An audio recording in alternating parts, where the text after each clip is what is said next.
doggy. I love this car.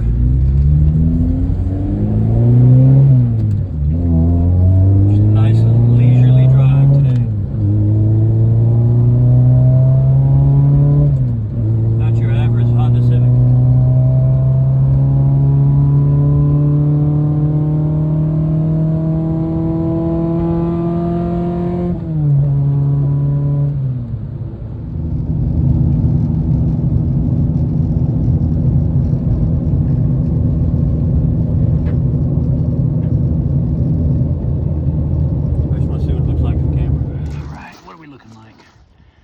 What's up, guys?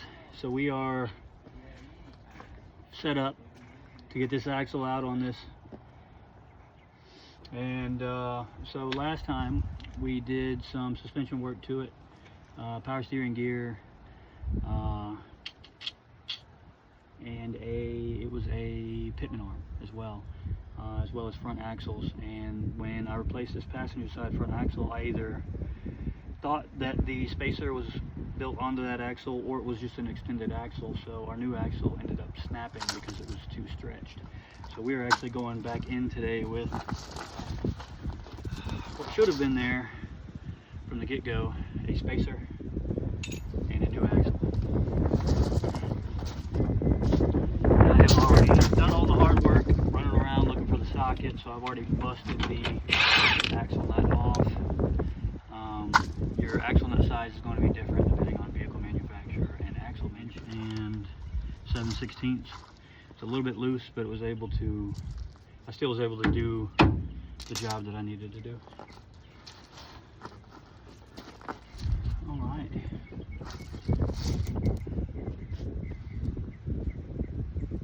And now literally all we got to do is pop this shock off, and that'll give us enough room to go ahead and pull this axle out. I'm going to go ahead and let my lovely wife record. Let's see if it'll let me squeeze it out. I'd say that's probably a first. And that's what happens when you don't have that spacer. It's going to snap that joint. We found that out the hard way.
Our flange for that axle that was broken.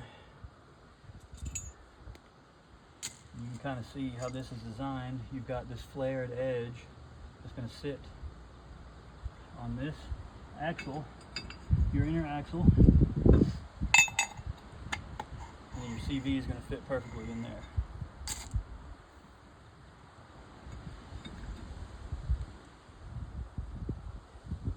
like to call these CV half shafts, CV axle shafts, front axle drive shafts. To each their own. To me, that one's trash. Good old Rock Auto, shout out to them. They always have good quality parts, and they cover their parts. They're covering this part now that snaps so quickly.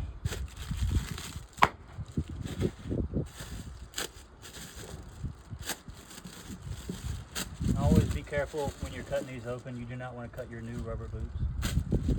If you know what you're doing, you're not. Call any names. Just be careful.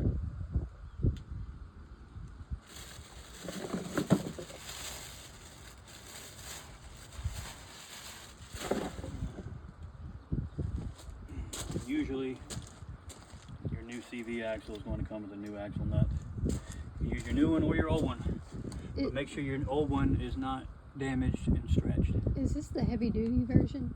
This is just a standard replacement. I didn't know if it was a different. It's probably just remanufactured, and sometimes they have these flanges and sometimes they have the round flanges. But we're going to check our fitment now.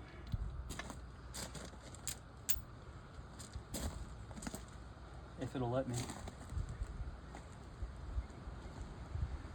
I think last time I had to undo the shock to get it in.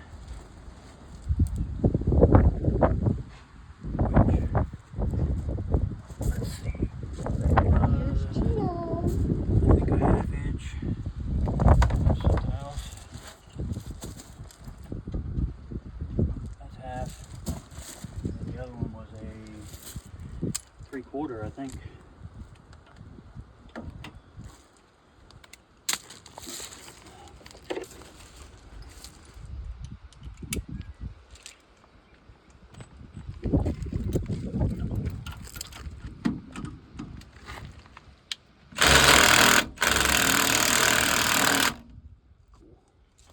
That battery is dying currently.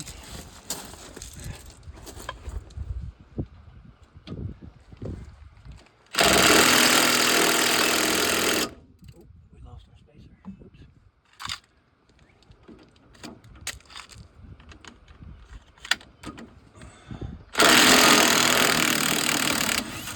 This is why I use Milwaukee. Make light work of that bolt. Light work of that bolt.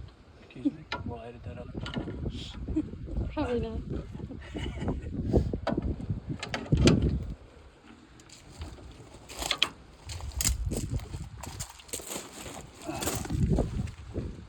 So,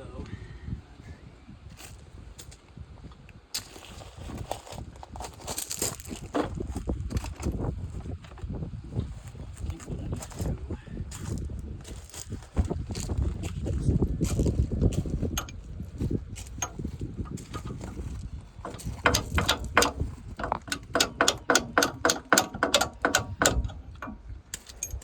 Drive that bolt out.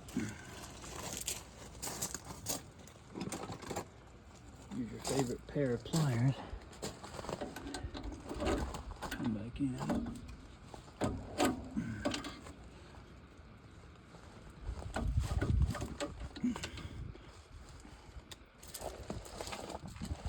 Sometimes it requires some finesse.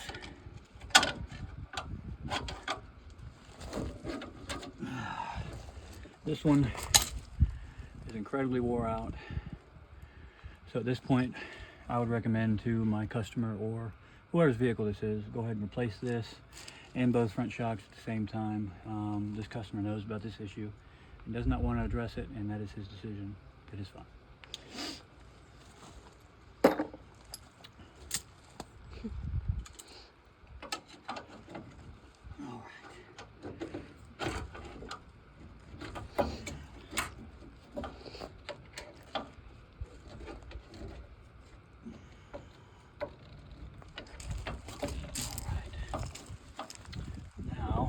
I think we are going to make enough room with this out of the way.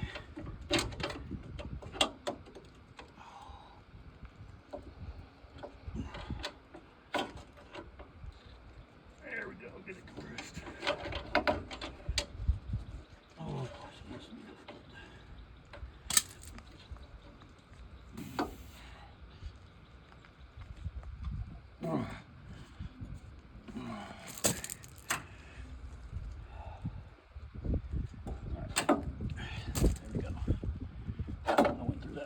last time with the axle.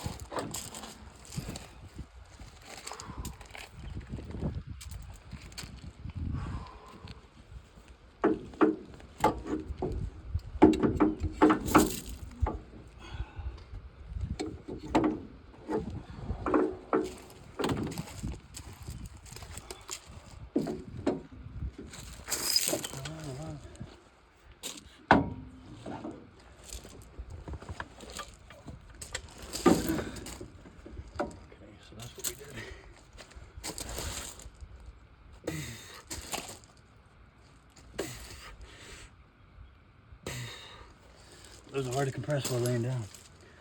Ooh!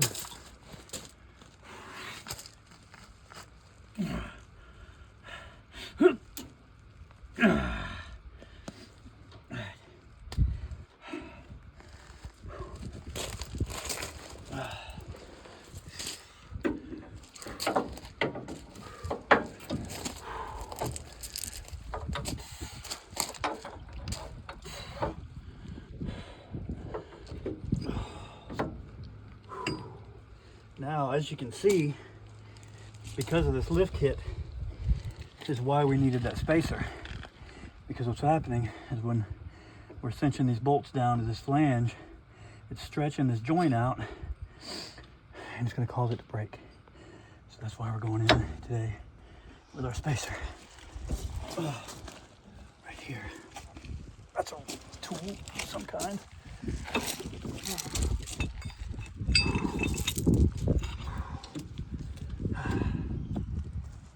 Just like so, once we get all our holes lined up.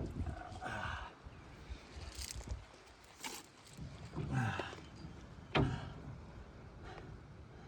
we go.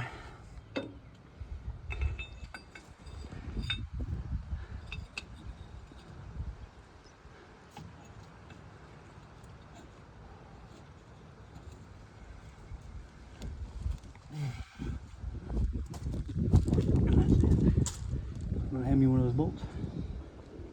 You are awesome. Big shout out to my wonderful wife Hannah, always supporting me and helping me. She's our camera woman today. Alright. Now, a good rule of thumb, whenever you're threading a round of bolts on any flange or mounting surface, you want to thread all of your bolts before you fully tighten them down. That way you know you're biting into good threads before you install your part, and it's going to align properly. So I've got one started so I don't have to hold it anymore. This axle nut was the old axle nut, but it came off of a new axle. And it's got a flange on it. I'd prefer to use it if I can, and it looks like it's going to work. So we will be going back with that one because that's the socket that I have today. And we are mobile today, so sometimes you gotta do some mobile tricks.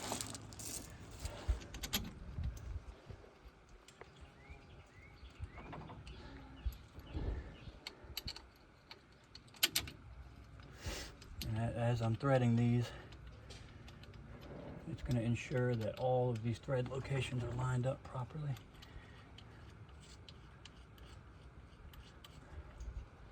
Everything's going together well.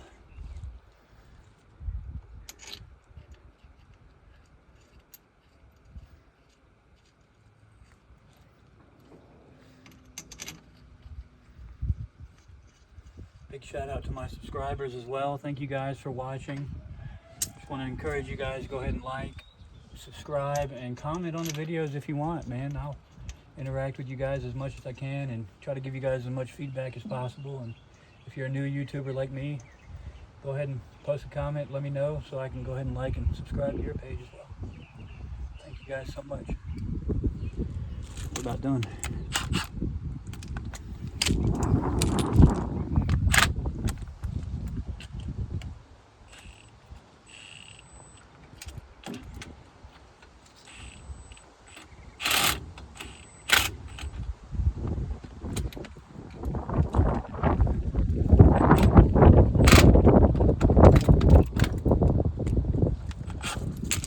You want to kind of tighten them down a little bit diagonally so that you get a good good mating to this flange. Just trying to go slow until I actually get them all flush. I really just be careful and take my time because it's not my vehicle.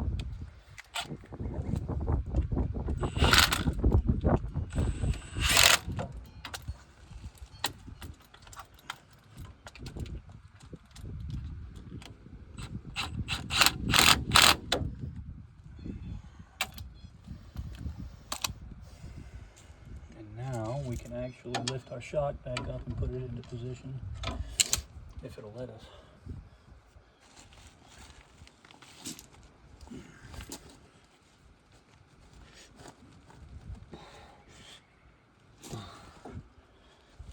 And as it's falling into place, you want to get your bolt ready or have a pry bar handy. This one's actually got a bolt and a nut.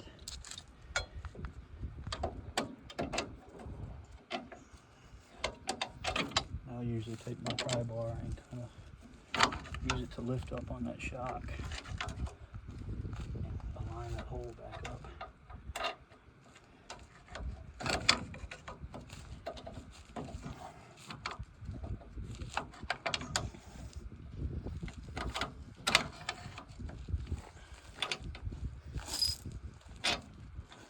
There you have it. Tools are your friends. Alright, this is why we got our extension on.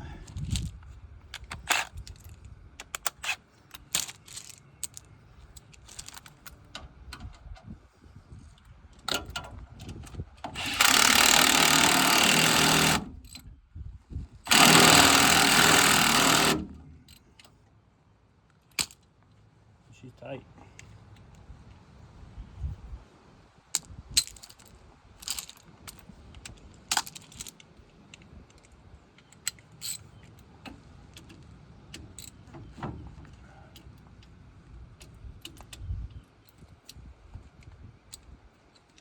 Let's see if I can reach that one back there. Get this one on in.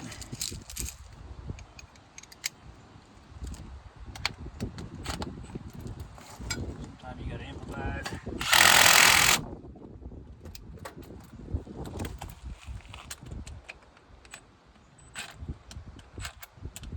Camo. Now, with all these extensions and everything, you're gonna be losing a lot of torquing force. So you are going to want to come back through with a ratchet and just recheck your tightness. It's just easier to get that last turn on it after you've already tightened. But this makes it go by a little bit quicker. You know, a lot of people are against electric tools. I am not. It makes things much faster. So I can move on to the next project.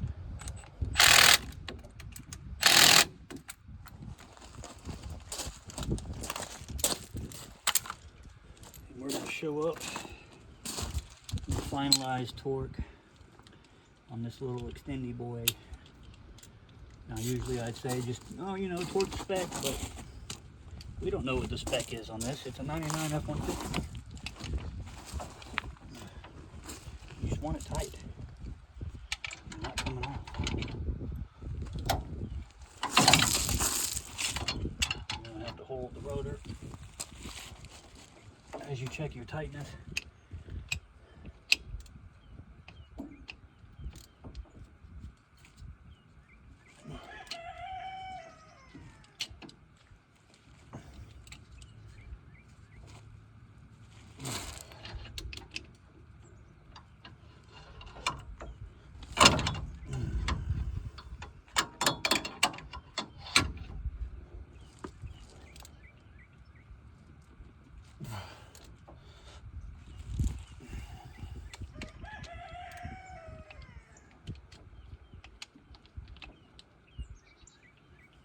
Love the cheap ratchets.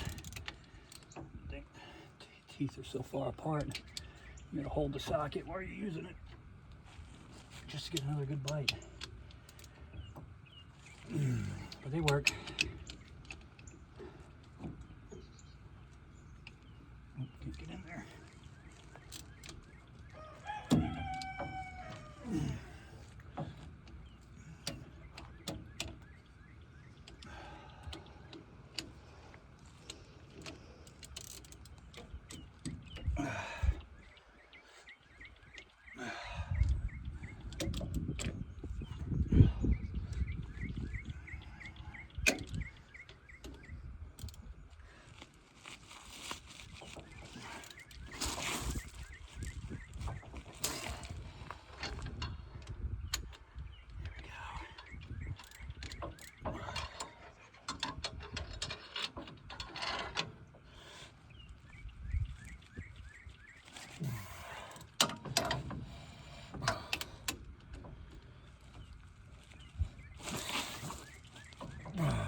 And we're tight. And that, guys, is a quick swap axle replacement on a 1999 F-150. We'll see y'all next time.